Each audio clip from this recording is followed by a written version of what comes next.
Usually. What I'm going to say fits for both Aksanya and the Hatan. Quick, so another minute. Really, Yalopian says, he points out that every one of the Avot, each one of the Avot, when they were tested in a way that was against, that was the opposite of what they midah is. Okay. Abraham was chesed, and he was tested by doing akedah, which is a complete total opposite of chesed.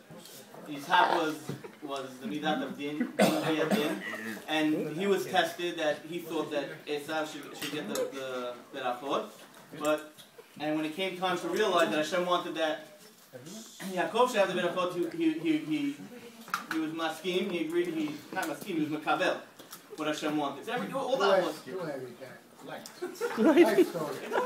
So the question is why? Why did they have to be tested on something that was opposite of their midah that they worked on their whole life? So I think the answer is something that I read from another model, and that is. You understand what he's saying? Heavy. I'll say it. The point is that he says that a person has to make sure that all those good characteristics that he has in his life is not a natural action. That's something that's natural. It doesn't have to. It's not because he was born like that, but rather he has to work on himself and he has to make it that he wants to do these things. So when Hashem was testing Abraham with Akedah and he was going against his midah of chesed, Hashem was showing that although it wasn't although he had this midah of chesed, but it was something that he could work on and he could go against. One more minute. In order to do Hashem's will. So, I mean, my mother-in-law and my father-in-law, they always make a wonderful. Hey, Rayo! I have a joke in my mother-in-law's in the family. I make the joke. I don't know if anybody else cares about the joke. That Pesach starts in this house.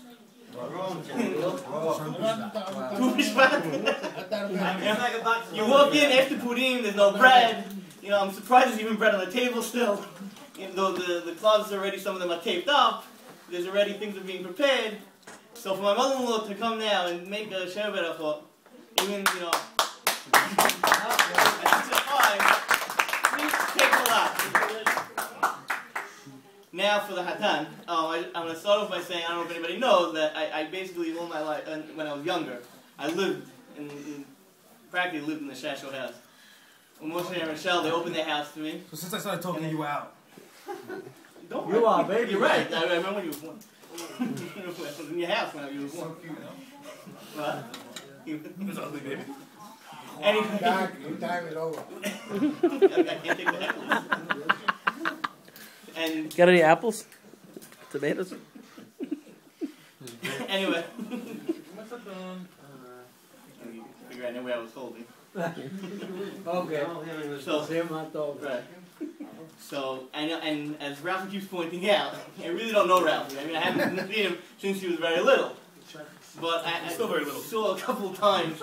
I think maybe I have an idea. If I'm wrong, but hopefully I'm right. And don't sue him if he's wrong. Right. Sign the At disclosure. first glance, if you look at Ralphie, I think the first impression that I get is the name. Tough twin. Tough cookie. Wait. Tough cookie. Sahug. Tell me if I'm wrong. No, but I mean to say that he's the name. He has the name Mute, meaning he's very, you know. You could look at him maybe and say he's quiet. I don't know if he's doing that. But when he has to say something, he will. So I'm trying to say is that yeah, what are you trying to say? It's not working out. No, it's going. I'm just teasing it. So I'm saying is that you could say maybe that, you know, you want to say he's the way he is naturally just a quiet person or something like that. But it's not true, because you see that when it comes time when he wants to say something, he will, and it's going to definitely come out. And I had a story of Ralphie. That's very light. Very light story. When I was in the house in Deal, in one of the houses, in one of the rooms, there was this big, huge bed. Which I think room? it was 2 king beds. That's what Ezra slept on. Across the room, right on the side, there was a twin bed. That's what I slept on. Friday night would come, Ezra would lie down in his bed, and in would ice would walk, jump on the bed, a few punches here, a few punches there, right? And Danny would come, he would go back into the bed, and David, now there's something wrestling going on. I'm in my bed, I'm in the corner, I'm trying to get as much to the corner as possible. I think it's going to come to me. He's going to come off the bed, I'm going to get... What do you think? Of course it's coming to you. And Ralphie walks in, little guy, you know, who knows what he's, you know, he's okay, cute little kid, you know. And he jumps right on top, right into the action, gets in there. Of course, all the brothers start cracking up, they start beating him up, he's beating up him back. Little guy, so it's the same idea. He's quiet and everything, very nice, very naive. But when it comes time to jump into the action, and I saw at the wedding also a little bit, you know, he had to take care of one of those guys. I don't know, he put him in a headlock and flipped him over. I didn't want to give him Berachot. Oh, Berachot. Okay, so now, Maslaton. Aunt Esther. I mean, everybody knows Aunt Esther, Hatan's grandmother. So before I went to yeshiva, I always knew that she did chesed.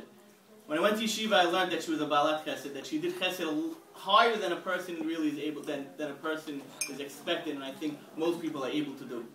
She was, what they say, is lamala min hateva. She was above nature when it came to chesed. So my berachot to you is that just like Aunt Esther, your grandmother, was lamala min hateva with her midah of chesed, that whatever your midah is, that you should continue on and you should grow and you should always be, and it should become that you were able to do lamala min hateva. Amen.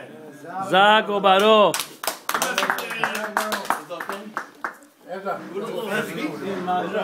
Jacked up all the speech like that.